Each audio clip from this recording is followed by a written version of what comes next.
Les investisseurs qui détiennent des titres de crypto-monnaie, non pas des ETF, là, mais directement sur des plateformes de crypto-monnaie, Ethereum, Bitcoin et toutes les stablecoins ou encore les Solana, les XRP ou autres, ben vous devez, sachez que c'est la nouveauté 2025 là, pour les résidents du Québec, les gens qui résident au Québec, qui doivent remplir un rapport d'impôt québécois du gouvernement du Québec, Revenu Québec.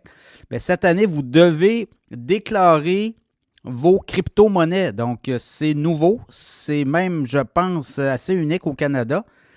Et là, Revenu Québec veut essayer de savoir qui détient de la crypto et qui n'en détient pas. Qu'est-ce que vous avez fait avec au cours de l'année 2024, donc pour le rapport d'impôt 2025. Évidemment, si vous avez un comptable, parlez-lui. Il est au courant de cette nouveauté-là.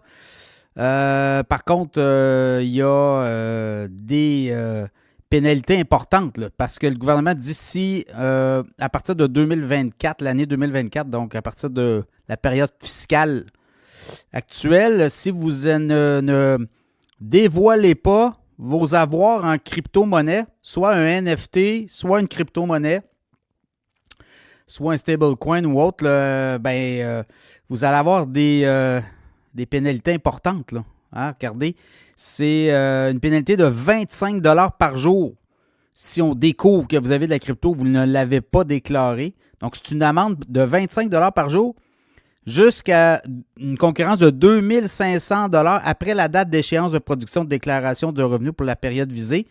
On s'entend que pour les particuliers québécois, là, c'est à la fin avril, la période visée. Donc, voilà, allez voir, il y a des documents là, à remplir.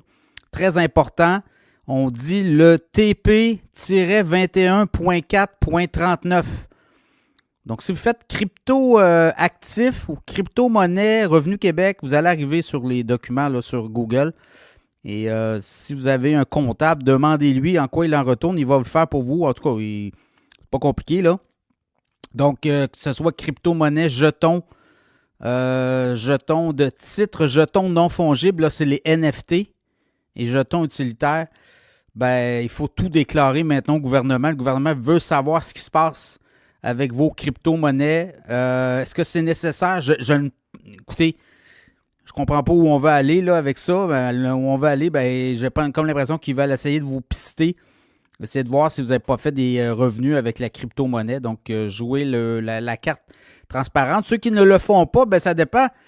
Il y a des amendes salées, là. Donc, voilà, c'est le message qu'on peut vous passer là, cette année. La nouveauté pour les investisseurs. Donc, c'est ça, c'est le 30 avril. Dans le cas des pertes ou gains en capital, là, la date limite est en 2 juin 2025. Sachez aussi là, que si vos comptes crypto, vous avez perdu de l'argent, vous pouvez déclarer votre perte en gain en capital. Perte ou gain en capital, là, c'est cela. Donc, si vous avez déclaré des gains au cours des dernières années en crypto-monnaie, si vous avez une perte, vous déclarez la perte et vous allez récupérer cette perte. Vous allez passer la perte sur vos impôts. Là. Il y a ça aussi. C'est la même chose pour les comptes comptants. Les gens qui investissent à la bourse. Si vous avez des gains sur des comptes comptants à la bourse, si vous avez une perte, à un moment donné, vous pouvez passer la perte sur votre gain. Donc, on vient rechercher l'argent comme ça. Donc, voilà, c'est la nouveauté. Les gens qui ont des crypto-monnaies, soyez à vos affaires parce qu'il y a des pénalités, des amendes assez imposantes.